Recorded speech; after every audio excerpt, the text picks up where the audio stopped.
새해 복 많이 받으세요. 또 우리 저도 여기서 자라면서 저희 부모님들이 뭐 구정 하는데 그 신년에 뉴이얼스 데이에 다 했는데 왜 또 할까 그런 생각을 했었는데 나이를 먹으면서 구정이 구수한 것 같아요. 특별히 무슨 세배를 하러 다니거나 또 가족들이 특별히 모이진 않지만 참 이 구정이 우리에게 주는 또 다른 면에 참 그런 의미들을 이렇게 생각하는 때가 아닌가 생각합니다. 왜냐하면 1월 1일 날 그냥 막 바쁘게 새해를 맞이하다 보면 그 의미를 잘 생각하지 못하고 지나가는데 구정을 통해서 다시 새해를 맞이하게 된다는 것이 어떤 것인가를 좀 이렇게 되새길 수 있는 시간이 아닌가라는 생각에서 그렇습니다. 특히 이 코로나로 또 이 추운 날씨로 또 눈이 온다는 이 일기예보를 통해 우리 몸은 얼어도 우리 마음만은 따뜻한 명절이 되기를 바랍니다.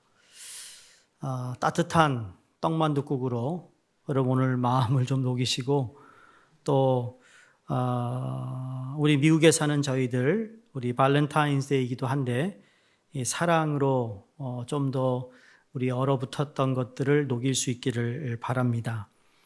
여러분 발렌타인스데이의 유래를 아시나요? 그 배경을 아시나 모르겠어요. 이 발렌타인스데이는 그냥 처음부터 기뻤던 날이 아닙니다. 발렌타인스데이는 원래 슬픈 날이었어요. 3세기 황제였던 클라우디우스 2세는 이 군인들을 통해 계속 로마 제국이 이 나라들을 정복해 나가는 시기였기 때문에 남자들로 하여금 미혼 남자들이 군에 많이 입대해야 하기 때문에 결혼을 금지시켰다고 합니다. 한동안 결혼을 하지 못하게 명령을 내렸다는 거죠. 그런데 발렌타인이라는 이름하는 신부가 사랑에 빠진 어느 두 남녀의 그 사랑을 보고 또 그들이 결혼을 해야겠는데 간절히 부탁해서 결혼을 몰래 허락하고 주례까지 서게 됩니다. 군주가 이 사실을 알아버리게 되었고 발렌타인은 처형을 당합니다. 거의 뭐 순교를 당한 거겠죠. 근데 발렌타인이 처형당한 날이 2월 14일이었던 것입니다. 그래서 그를 기념하는 그 날을 발렌타인스데이가 되었고 그리고 사랑하는 남녀의 사랑을 위해 자신의 목숨까지 내놓았던 신부의 이 헌신적 사랑을 기념하는 것이 발렌타인스데이의 시작이라는 겁니다. 그러니까 처음부터 기뻤던 건 아니지만 누군가가 그것을 기념하기 위해서 시작된 날이다. 지난주에 이어서 오늘도 사랑이라는 주제로 여러분과 함께 말씀을 나눕니다. 여러분 복습하는 의미에서 여러분 기억하세요. 지난주에 우리가 사랑해야 할 이유 3가지를 말씀드렸습니다. 사랑해야 할 이유 3가지. 첫 번째로는 우리가 구원받은 것의 뭐예요? 증거라고 그랬습니다. 구원받은 증거가 사랑을 통해 우리가 알 수 있기 때문에 사랑이라는 것은 구원받은 거의 증거를 통해 알 수 있다. 또 우리가 사랑해야 하는 이유는 바로 영적 성숙을 위해 사랑하는 것입니다. 사랑을 통해 성숙해진다. 세상이 너희가 내 제자임을 무엇으로 안다고 그랬습니까? 사랑함을 통해 안다고 그랬어요. 마지막 우리가 사랑해야 할 이유는 그 사랑이 바로 하나님의 은혜가 흐르게 하는 하나의 통로다라고 말씀드렸습니다. 그러니까 구원받은 증거요, 내가 자라고 성숙하고 있는 것이고 그리고 사랑은 하나님의 은혜로 말미암아 내 안에서 흘러나가게 하는 것이다 그랬습니다. 자, 이게 성경에서 말하는 하나님의 사랑이라면 여러분 우리는 종교와 뭐 아니면 국가와 뭐 철학이며 모든 걸 다 초월해서 이 세상에는 크게 사랑을 보편적으로 3가지로 구분하죠. 첫 번째로는 에로스라는 사랑입니다. 남녀의 사랑을 이야기합니다. 두 번째로는 필레오라서 필레오라는 사랑입니다. 이건 형제 간의 사랑, brotherly love죠. 그래서 필라델피아를 City of Brotherly Love라고 그렇게 이름을 지었어요. 형제간에 서로 무난하고, 디도서 3장 15절에 보면 나와 함께 있는 자가 다 내게 무난하니 믿음 안에서 우리를 사랑하는 자들에게 너도 무난하라. 은혜가 너희 무리에게 있을지어다 라고 이 성경에서는 이 서로 간의 사랑을 이야기합니다. 마지막 세 번째 대표적인 사랑이 뭘까요? 스토르게라는 사랑입니다. 스토르게는 쉽게 말하면 부모와 자녀와의 사랑의 관계를 이야기합니다. 부모가 자식을 아끼는 것과 같은 이 자연적인 애정으로 로마서 12장 10절에도 형제를 사랑하여 서로 우애하고, 이 우애가 바로 스토르게의 사랑을 의미하고 있습니다.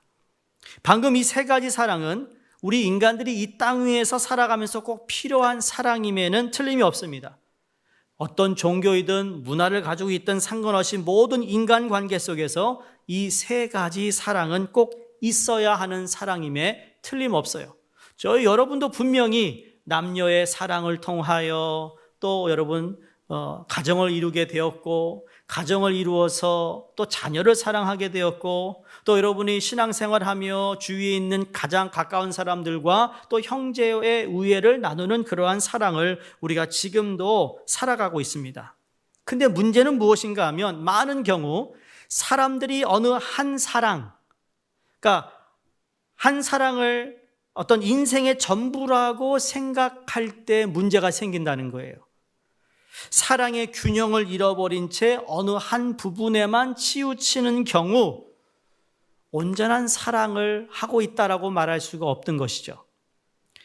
여러분, 아까 말씀드린 에로스 사랑이나 필리오 사랑이나 스토르게 사랑이나 이것을 모르는 게 없는데, 여기 어느 한 부분의 사랑만 우리가 치우쳐서 사랑을 이야기한다면 이건 정말 사랑을 너무 모르는 것이죠. 여러분, 에로스 사랑적인 때문에 남녀 간의 목숨을 끊어버리고 목숨을 버리는 일이 있습니다. 여러분, 이 필리아적인 사랑 때문에 우리 한국에서는 친구 따라 강남 간다라는 식으로 잘못된 길로 접어들 수도 있습니다. 부모들은 이 스토르게적인 사랑 때문에 자식들에게 모든 것을 다 걸어버리는 경우가 있습니다. 그런 의미에서 이 세 가지의 사랑은 다 귀한데 어느 한 사랑에만 치우치거나 한 사랑에만 내가 균형을 잃어버렸다면 여러분, 우리의 사랑은 온전한 사랑을 지금 하고 있는지 한번 우리 물어봐야 되지 않을까라는 생각을 해보는 겁니다. 예를 들어 여러분, 부모가 자녀 사랑하는 거 당연한 거죠. 내리사랑이니까. 근데 그 사랑이 너무 거기에 목숨을 걸다 보니까 그 외에 다른 가족들의 모습은 보이지 않고 그냥 자녀 하나에다가 집중하고 살아가는 삶이 가져오는 아픔과 어려움이요, 오늘날 많습니다. 그렇다면 과연 앞에서 다룬 세 가지 사랑이 우리의 인생 전부를 걸어야 될 가치가 있는 진정한 사랑이라 말할 수 있을까 묻고 싶은 겁니다. 판단은 여러분이 하시기 바랍니다. 여러분, 에로스의 사랑은 가장 단명의 사랑인 거 아세요? 가장 빨리 끝이 나는 사랑이라고 볼 수 있습니다.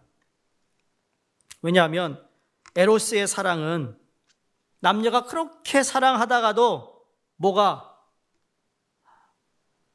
안 맞으면 그 아름다웠던 것이 추해집니다. 열정적이고 강력적이었던 것이 연약해집니다. 그 사랑은 없어지고 오히려 마음과 저주로 변하기도 한다는 것이죠. 자, 필리아의 사랑은 어떤 것입니까? 이것도 마찬가지예요. 이 필리아의 사랑이라는 건 사람들의 어떤 공통 분모가 같은 집단 속에서의 취미나 재능이나 환경이나 기호 등이 친구 사이에서 없어질 때 그 필리아의 사랑은 끝이 나고 단지 흘러간 옛날의 한 조각의 추억으로 남을 뿐이라는 겁니다. 무슨 말인지 아세요? 여러분, 지금 공통 분야, 관심사가 같기 때문에 모인 거예요. 근데 그 관심사가 이제 하나씩 없어지면 그냥 그 모임은 해체가 되는 거예요. 모이질 않아요.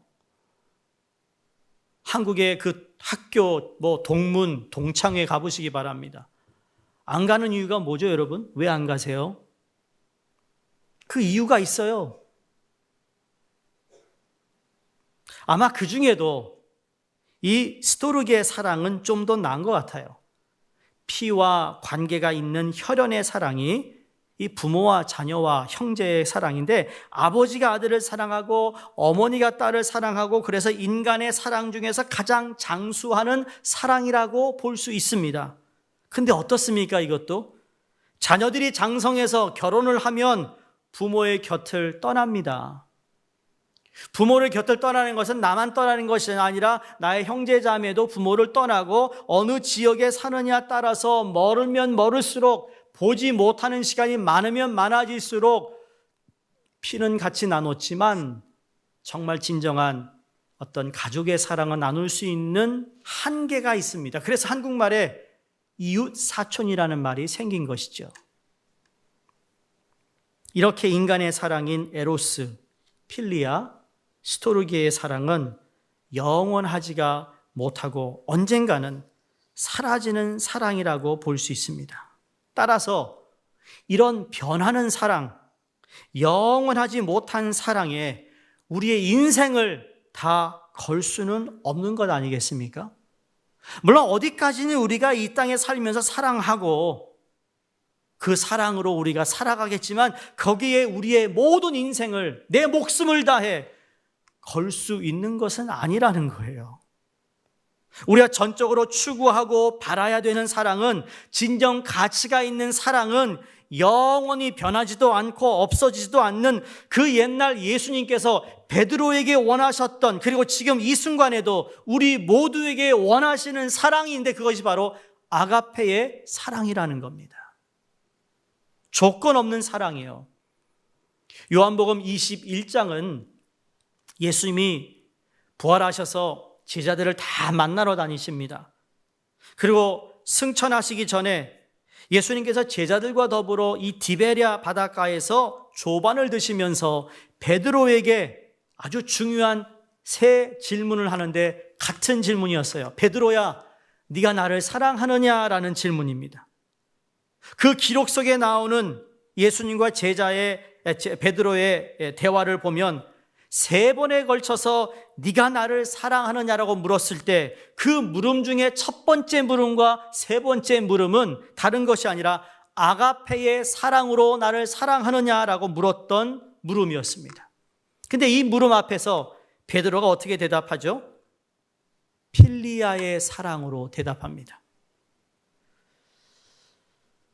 네, 주님 사랑합니다. 사랑하는데 형제의 사랑이었어요. 왜 그렇게 답했을까? 왜 좀 더 확신을 가지고 믿음 가지고 좀 더 강한 사랑의 고백을 하지 못했을까? 생각해 보니까 그럴만 하잖아요. 베드로가 과거에 자신이 예수님을 3번씩이나 부인하지 않습니까? 그렇게 장담했던 베드로가 또다시 주님께 실망을 드리면 안 되기 때문에 실수와 과오를 기억하면서 도저히 완벽한 사랑인 아가페의 사랑이라는 말로 대답할 수가 아마 없었을 것입니다. 그러나 우리는 이런 베드로와 예수님의 대화 가운데 이 물음을 통해 생각해 볼 수 있는 것이 무엇인가 하면, 예수님께서 진정 원하시는 사랑, 세월이 지남에 따라 변하는 세상적인 사랑이 아니라 영원히 변하지 않는 아가페의 사랑을 왜 이렇게 주님은 원하셨을까라는 질문이에요. 여러분, 이건 베드로에게만 했던 질문이 아니라 오늘을 살아가고 있는 저와 여러분에게도 하나님이 묻고 있는 질문이잖아요.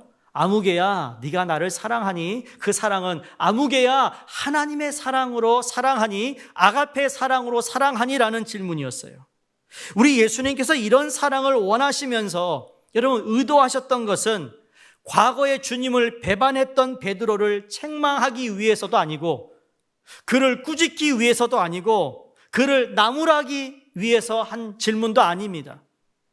이 말은 다시 말해서 주님이 우리에게 오늘도 하나님의 사랑으로 나를 사랑하느냐라는 질문은 과거에 여러분이 어떠한 실수를 범하고 죄를 범하고 주님 앞에서 부끄러운 삶을 살았다 할지라도 여러분, 하나님의 사랑은 완전하신 온전하신 사랑이기 때문에 오늘 현재 오늘 이 시간에도 주님은 아가페의 사랑으로 우리를 사랑하고 있다라는 겁니다.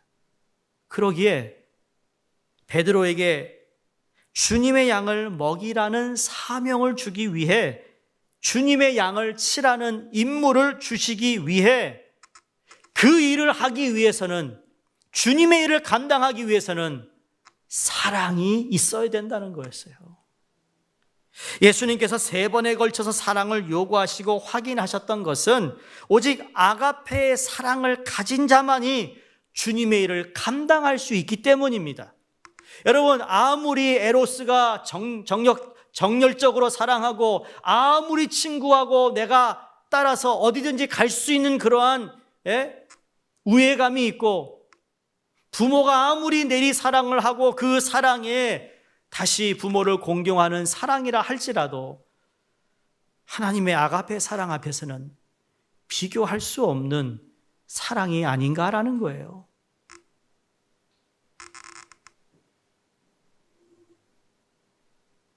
하나님을 믿고 하나님을 따라가는 사람에게 있어서 여러분, 이 사랑은 옵션이 아니라 우리가 매일매일 추구해야 할 삶이라고 믿습니다.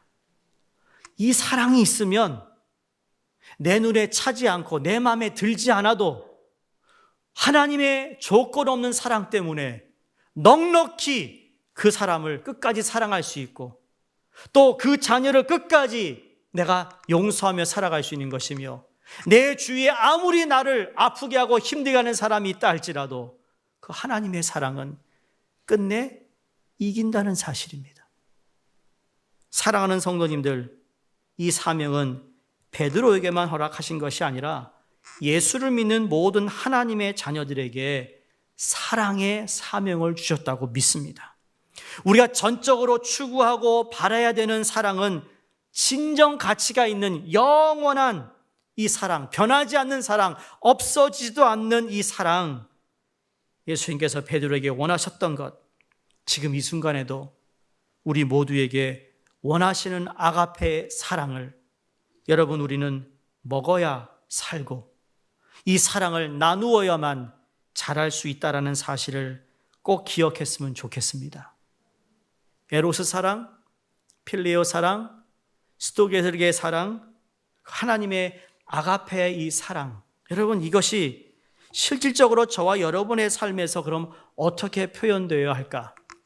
남녀가 사랑을 해가지고 결혼해가지고 이제 살다 보면 옛날에 그 사랑했던 사랑 다 식었다고 얘기하는 그런 부부들이 있는데, 여러분, 그게 자랑 아니에요.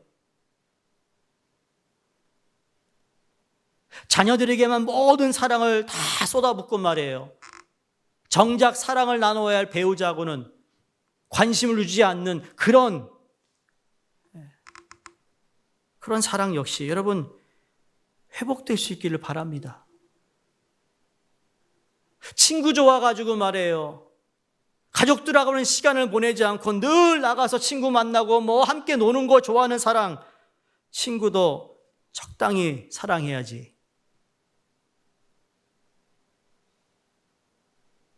하나님의 사랑을 이야기하면 여러분, 하나님의 사랑은 이렇게 생각돼요.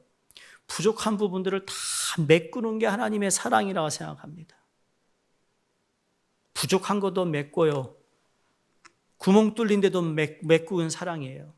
그래서 그 사랑으로 우리가 남편과 아내의 사랑도, 우리 성도와 성도 간의 사랑도, 친구 간의 사랑도, 부모와 자녀와의 사랑도, 더 나아가 하나님의 큰 사랑으로 이 모든 것들을 다 묶을 수 있다고 믿습니다. 그래서 오늘 여러분에게 좀 실질적으로, 그럼 나는 하나님의 사랑을 알고 있어요. 그렇죠? 방금 소개했던 3가지의 보편적인 사랑도 우리가 다 알고 있어요. 그 의미가 무엇인지. 그럼 우리가 사랑한다 했을 때 그 사랑의 표현이 있잖아요. 근데 그 사랑의 표현을 오늘은 제가 사랑의 언어로 바꾸어서 얘기하는데, 우리가 사용하는 사랑의 언어가 있어요. 언어. 그 언어가 사람마다 조금씩 다 다르다라는 겁니다. 하나님께서 보여주신 사랑의 언어가 있듯이, 그렇죠? 서로 사랑하라 하시는 하나님의 명령에, 그럼 우리의 사랑의 언어는 무엇인가라는 것을 한번 점검해 보았으면 좋겠어요. 여러분에게 참 많은 사람들에게 사랑받은 책 가운데 하나가 5가지 사랑의 언어라는 책이 있습니다. 게리 챕맨이라는 분이 쓴 책인데요. 이분이 이 책에 5가지의 언어로 사랑을 우리가 표현하고 살아간다 그럽니다. 첫 번째가 인정하는 말입니다. 두 번째는 함께하는 시간, 세 번째로는 선물, 네 번째로는 봉사, 5번째로는 스킨십이라고 하면서 그 하나하나를 이렇게 책에서 우리에게 소개하고 있는데, 제가 뭐 책을 다 소개하려고 하는 것이 아니라 중요한 이 5가지의 사랑의 언어를 통해서 여러분은 사랑을 표현할 때 이 5가지 중에 어느 사랑의 언어를 가장 많이 쓰고 있는가라는 것을 한번 확인하고, 만약에 잘하고 있는 모습이 무엇인지를 다시 한번 좀 알 뿐만 아니라 내가 가장 못하는 사랑의 언어가 무엇인가 또 알아서 좀 더 나은 사랑을 할 수 있기를 바라는 마음에서 이 말씀을 여러분과 나누기를 원해요. 여러분, 오늘 목장에 가시면 여러분 목장지를 꼭 오늘 가져가셔야 됩니다. 목장에 참여를 개인적으로 여러분 개인 사정을 못하는 분들도 꼭 받아가셔야 돼요. 거기에 5가지 사랑의 언어 테스트가 있어요. 거기에 한 25가지 질문이 나오는데, 여러분이 거기다가 이렇게 적으시면 거기에 가장 많이 나온 점수가 있고 가장 적게 나온 점수가 있는데, 가장 많이 나온 점수가 여러분이 사용하고 있는 사랑의 언어가 바로 그런 언어라는 것을 알 수 있어요. 첫 번째 사랑의 언어는 인정하는 말이라고 했습니다. 인정하는 말. Words of affirmation이에요. 잠언서 18장 21절에 죽고 사는 것이 혀의 힘에 달렸다라는 말이 있습니다. 자, 칭찬하는 말, 감사의 표현은 이 사랑을 전달하는 강력한 도구라는 겁니다. 예를 들어 참 잘했어요, 잘했다, 참 당신이 아니면 안 되는 일이었어요 라는 이 말은 상대방으로 하여금 인정받고 있음을 통해 사랑을 느낀다는 거예요. 나는 이걸 통해 사랑을 확인하는구나. 인정의 말, 대단한 능력이 있음을 우리는 알고 있습니다. 칭찬은 고래도 춤추게 한다는 그 책에 보면 말이에요, 그 내용에 한 번 칭찬받으면 2달 동안 잘 지낼 수 있대요. 한 달 칭찬 잘하면 2달을 산대요. 그러니 1년 잘 살려면 칭찬 몇 번 합니까? 6번. 근데 진짜 멋있는 인생을 살 수 있다 그러면 여러분 그 칭찬을 6번만 하겠어요?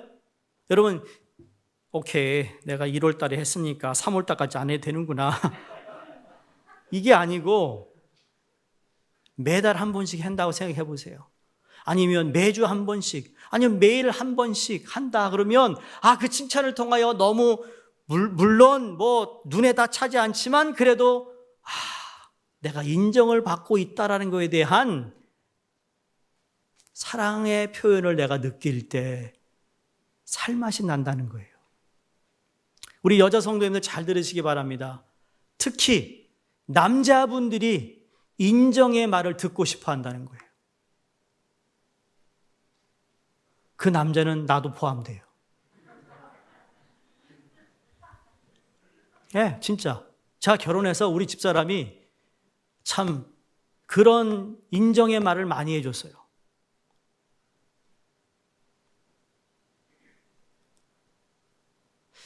남자는 그냥 안 돼요. 시간 가면 되는 줄 아세요? 제 경험이라니까요.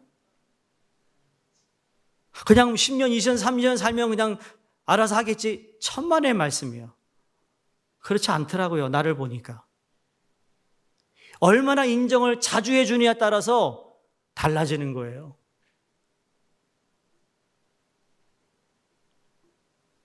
인정해주는 말.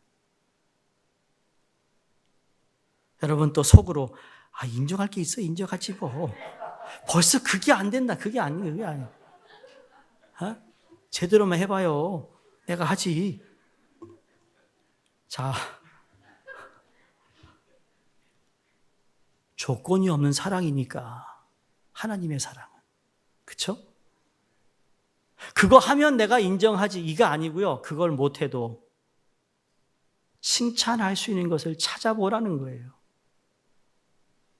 그걸 통해 그 사랑의 언어를 통해서요. 참 행복을 느낀다는 겁니다. 두 번째 사랑의 언어는 함께하는 시간입니다. 퀄리티 타임이라고 하는데 아무리 사교적인 남편과 아내라 할지라도 단둘이만 있는 시간, 진심을 이야기하고 선입관 없이 상대방의 말을 들어줄 수 있는 시간이 필요하다는 겁니다. 여러분 같이 사는데 정말 퀄리티 있는 시간이 하루에 아니면 일주일에 몇 번 있습니까? 제가 그런 말을 들어요. 아이 집에 일 갔다 집에 오면 밥 먹고 나서 각방으로 간대요. 각방을 가도 좋아요. 그럴 수 있어요. 싸워서 각방 가는 건 아닌데 그러나 그 각방을 쓰더라도 퀄리티 타임은 정해놓고 그래서 선입관 없이 그 사람에게 집중하고 진정한 대화를 할 수 있는 시간이 필요하다라는 거예요. 그게 함께하는 시간이에요. 만약 그렇지 못한다면 말하는 법을 배워야 할 것이고 듣는 법을 배워야 할지도 모릅니다. 말하는 법을 배우는 것을 진정한 대화를 통해 가능한 것이고 이 대화는 사랑의 언어를 배우는 것과도 마찬가지입니다. 이 책의 저자가 언어를 구사하는 사람들의 성격을 크게 두 가지 유형으로 설명하는데 하나는 사해형이 있고 다른 형은 시냇물형이라고 합니다. 여러분 사해가 뭔지 아죠? Dead Sea. 이스라엘에 가면 저기 위에 이스라엘에서 남쪽으로 내려가면 그 모여드는 물이 고여서 사해가 되었어요. 너무 짜요. 들어온 물은 나가지가 않아요. 엄청나게 짜니까 거기는 수영 못하는 사람이 그냥 첨벙하고 들어가도 그냥 둥둥 뜨는. 그런데 이런 사람도 어떤 사람이면 매일 많은 경험을 하고 감정이나 생각들을 흡수하고 받아들이는데 그 많은 정보들을 보관할 수 있는 탱크는 있는데 내보내지를 않는 거예요. 그 말은 무슨 뜻일까요? 그거 어떻게 생각해요? 글쎄, 말 없는 사람. 처음에는 말 없는 사람이 멋있어서 결혼했는데 저 말 너무 안 해. 그렇죠? 정보는 많아. 뭐가 많은데 나오지가 않아요. 나오지 않아요. 말하는 법을 모르는 거죠. 이게 지금. 반대로 시냇물형은 무엇일까요? 이런 성격의 소유자는 눈과 귀로 보고 듣는 것은 무엇이든지 입으로 다 내보내는 유형인 거예요. 하나도 남김없이 다 내보냅니다. 그게 단점이에요. 이렇게 서로 다른 성격의 소유자가 만나면 처음에는 참 저게 매력이야 라고 했지만 시간이 가면 갈수록 잘 모를 수도 있고 서로 생각할 시간을 갖지 않고 그냥 표면적 대화를 하다 보면 정말 그 사람의 속에 무엇이 있는지를 알 수 없는 그러한 사랑의 관계도 우리가 종종 보게 되는데 여기서 중요한 건 사해 성격의 소유자는 말하는 것을 배우면 되고 시냇물 성격의 소유자는 듣는 것을 배우면 되는 거예요. 여러분, 언어는 배우는 거예요. 여러분, 미국에 와서 영어 배우셨잖아요. 학교를 가서 배웠던, 직장에서 배웠던, 자녀에게 배웠던, 배우잖아요. 배우니까 우리가 그 언어를 사용하고 있는 것처럼 안 되는 건 배우면 되는 거예요. 특히 사랑의 언어는 그런 거죠. 여러분, 함께 대화를 나누고 함께하는 활동에서 중요한 건 무엇을 하느냐가 아니라 왜 그것을 하느냐예요. 왜 그거 해야 되는 거예요? 우리가 더 깊은 사랑의 교제, 하나님의 사랑을 생각하면 당연히 해야 되는 거죠. 여러분, 운동하러 나가는데 운동도 같이 할 수 있는 운동을 하는 거죠. 왜 그렇죠? 무엇을 하냐가 중요한 것이 아니라 왜 그것을 하느냐를 생각한다면 어떤 운동이든 같이 함께 할 수 있는 것이라면 그것이 사랑의 언어예요. 세 번째 사랑의 언어는 선물입니다. 선물은 사랑을 나타내는 상징 중에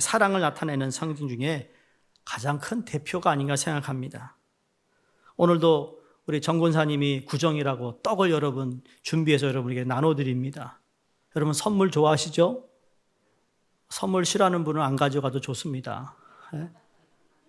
선물 싫어하는 사람은 없죠. 이 선물이 꼭 값비싼 것만이 아니어도 되는 거죠. 선물의 가치는 조금씩 다 다르겠지만 마음이, 정성이 들어간 선물을 의미합니다. 어느 가정에 부유하지 못한 가정인데 어느 남편 되시는 분이 아내에게 뭘 사줄 수 있는 여유가 없어서 자기가 시간을 내어 작은 글을 썼다고 합니다. 그 글 내용 중에 한 부분만 여러분에게 소개할게요. 아담은 갈빗대를 주고도 아까워하지 않았고 주님은 목숨을 주고도 되물리지 않았으니 참된 선물, 주어서 기쁘고 받아서 좋은 것, 그 귀한 값 영원히 변하지 않으리 사랑해. 괜찮습니까? 선물을 통해 배우자에게 사랑을 표현하는 것은 우리 하나님께서 보여주신 방법이었어요. 우리 인간들을 지극히 사랑하셨던 하나님께서 당신의 가장 귀중한 아들을 죄인들에게 주십니다. 선물로 주시지 않았습니까? 그래서 우리를 구속하기 위해 십자가에 달려 죽으시고 그리고 부활하셔서 영원한 하나님의 사랑을 우리에게 확인시켜 주셨습니다. 너희들이 십자가를 볼 때마다 하나님의 사랑을 확인시켜 줍니다. 내가 너에게 보내진 그 사랑의 아들, 그 선물을 통해 구원받았다라는 거예요. 여러분, 그 선물은 매해 우리는 크리스마스를 통하여 그 선물을 기억하고 있습니다. 그러므로 선물을 통해 내가 사랑을 표현하고 내가 사랑을 받고 있다는 것을 또 확인하고 싶은 사람들이 있는 거예요. 네 번째 사랑의 언어는 섬김입니다. 봉사예요, 봉사. 봉사는 말 그대로 봉사로 사랑을 표현하는 사람입니다. 아마 우리 KM의 가정에서는 이런 게 참 많다고 생각합니다. 참 말없이 묵묵히 내가 내 몸을 들여 굳은 일을 하고 참 내가 몸 바쳐 가족들을 위해 드려지는 시간이 또 사랑의 언어 중에 하나인 거예요. 말이 필요 없어요. 특히 남자분들이 이게 좀 그런 게 있죠. 말 없이 아버지는 늘 그 자리에서 하루 일과를 보면 일주일에 3을 보면 1년에 3을 보면 그 모든 것들을 묵묵히 다 이루어냅니다. 봉사라는 것이 여러분 억지로 될 수 있는 일이 아니잖아요. 근데 알아서 배우자를 섬기고 알아서 자녀들을 섬기고 알아서 가정을 섬기고 그 사랑의 언어의 한 부분 중에 이 봉사의 언어로 사랑을 받고 전한다는 거죠. 이건 사랑도 그런 것 같습니다. 사랑 그 자체가 자유롭게 주는 것이면서도 요구할 수 없는 것입니다.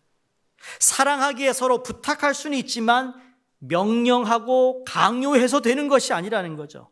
사랑의 언어로서 봉사는 생각하고 계획을 세우고 시간을 내는 노력과 정력을 요구하는데 자발적으로 일을 하면 정말 놀라운 사랑의 표현이 될 수 있으리라 봅니다.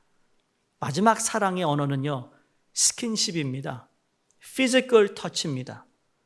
여러분, 이 스킨십을 무슨 남녀의 스킨십으로만 이걸 해석하면 큰일입니다. 특히 오늘날 같은 데는 함부로 신체에 접촉하는 것이 이게 얼마나 위험한 일인데요. 그런데 제가 그 말을 하는 게 아니라 아동 발달 과정을 연구한 많은 보고서에 따르면 아이들을 안아주거나, 그렇죠? 허그해주거나, 그에게 키스를 해주거나, 이 아이들이 이럴 때마다, 터치가 있을 때마다 정서적으로 훨씬 건강하게 자란다라는 보고예요. 우리 인간은 그렇게 누군가가 어깨를 두들겨주며 힘을 실어주고 또 위로해주고, 오늘날 팬데믹 때문에 우리가 비대면으로 드려지는 모든 소그룹의 모임의 가장 안타까운 부분이 바로 그런 거예요. 대면으로 정말 보이는 앞에서 칭찬해주고 격려해주고 힘을 써주고, 그리고 정말 손을 잡고 함께 하나님의 사랑으로 기도해 줄 수 있는 그것이 오늘날 할 수 없어서 얼마나 우리의 정서적으로 메말라가고 있는지 모릅니다.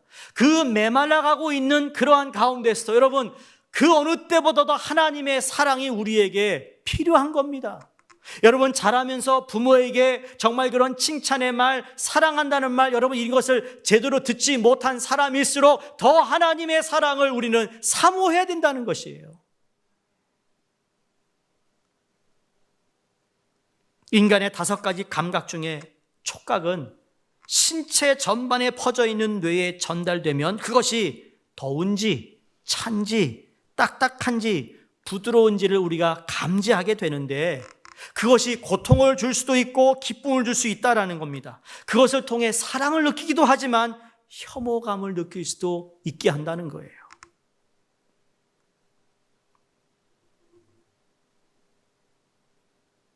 어떤 분들은 그냥 아무 말 없이, 그렇죠? 힘든 사람에게 손 한번 꽉 잡아주면서 힘내, 그걸 통해 큰 힘을 얻고 용기를 얻는 사람들이 있어요. 오늘날 그러한 사람들이 점점 많아지고 있기에 우리는 하나님의 그 아가페 사랑으로 이 모든 사랑의 언어들을 동원하여 사랑해야 하는 사명이 있다는 것을 기억할 수 있기를 바랍니다. 그런데 압니다. 저도 이 세상을 살아가면서 이 5가지 언어, 이 사랑의 언어를 완벽하게 하는 사람은 없다라는 거예요. 만약 있다면 우리 주님 외에는 없을 것이라는 생각을 합니다. 다시 한번 복습해 볼까요? 하나님은 말씀을 통해 우리에게 사랑을 전해주세요. 우리에게 용기를 주세요. 힘을 주세요. 믿음을 주세요. 소망을 갖게 하세요. 말씀으로 병자들을 치유하셨어요. 또 하나님은 우리와 임마누엘로서 우리와 늘 함께 하시는 하나님이라고 말씀했습니다. 하나님은 하나밖에 없는 독생자를 내어주시기까지 우리에게 구원의 선물로 주셨어요. 뿐만 아니라 하나님은 그 예수 그리스도를 통하여 섬김의 본을 보여주셨어요. 마지막으로 주님은 우리가 아플 때, 힘들어할 때, 치유가 필요할 때 사랑의 확신을 우리에게 주실 때마다 우리를 만져주시는 분이세요. 그러므로 나도 모르게 사용했던 사랑의 언어가 무엇인지 여러분 발견하는 것이 참 중요하다는 생각을 해봅니다. 내가 하나님의 사랑을 그렇게 다 받았음에도 불구하고 나는 그럼 어떠한 사랑의 언어로 다른 사람에게 힘을 주고 용기를 주고 그 사랑을 통하여 섬김의 본을, 사랑을 통하여 정말 내가 당신을 참 사랑한다는 것을 어떻게 표현하고 있을까? 저희 부교육자들에게 제가 부탁했습니다. KM도 그렇지만 EM도 그렇고 학생부도 그렇고 우리 주일학교도 그렇고 그 어린 자녀에게 맞는 사랑의 언어 테스트를 다 하라고 그랬습니다. 여러분도 오늘 아마 집에 가셔서 목장지를 가지고 가시면 그 사랑의 테스트를 여러분 하시는데, 하셔서 목장에서만 나누는 것이 아니라 여러분 배우자와 나누기시 바랍니다. 여러분 자녀에게 물어보세요. 그동안 엄마가 어떤 사랑의 언어로 너에게 대했는지 한번 생각해 볼래? 말해주지 않을래? 엄마도 테스트 해봤는데 엄마가 야, 너무 조건부 사랑이었던 것 같아. 너에게 정말 격려의 말, 인정해주는 말을 하지 못했네. 미안해. 앞으로 엄마가 더 열심히 할게. 노력할게. 사랑해. 여러분, 이 말 한마디가요, 걔 인생을 바꾼다니까요. 배우자에게 왜 이러니? 그게 아니라 정말 이것 때문에 이랬던 걸 내가 알았다고. 내가 당신에게 너무 한쪽의 어떤 모습만 이야기한 것 같은데 배려하지 못한 내 마음, 인정하지 못한 가정의 가장으로 좀 인정해 주면 좋겠는데 말이에요. 그렇게 인정하지 못해가지고 남자가 주눅 들면 말이에요. 될 일도 안 돼요. 아세요? 누르지 마세요. 너무 남자들. 오히려 힘이 되도록 내가 언더스탠해서 좀 밀어주세요. 안 될 것 같아도 밀어주세요. 아멘 않는 거 보니까 하고 싶지 않은 것 같은데. 예? 해보시라고요. 해보시라고.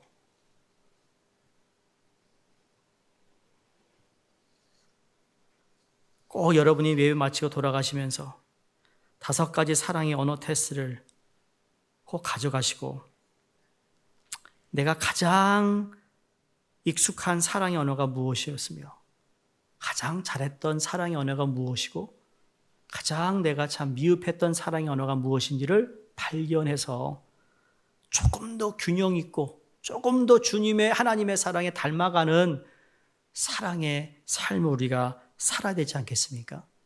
오늘 본문에서 사랑은 하나님께 속한 것이고 하나님께 속한 하나님의 사람들에 대해서 말씀하고 있습니다.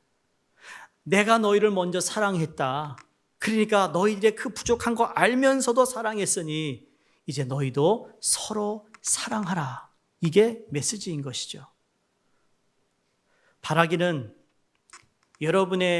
만약에 여러분 함께 신앙생활하고 부부가 주를 믿는 가정이라면 여러분 거기서부터 먼저 사랑이 좀 더 성숙해지고 더 깊은 사랑, 이것이 여러분의 가정에 그리고 우리의 목장에 또 우리의 전체 수정교회 공동체에 하나님의 사랑으로 정말 가득 차는, 그래서 우리에게 맡겨진 사명을 감당할 수 있는 축복이 임하기를 간절히 소원합니다.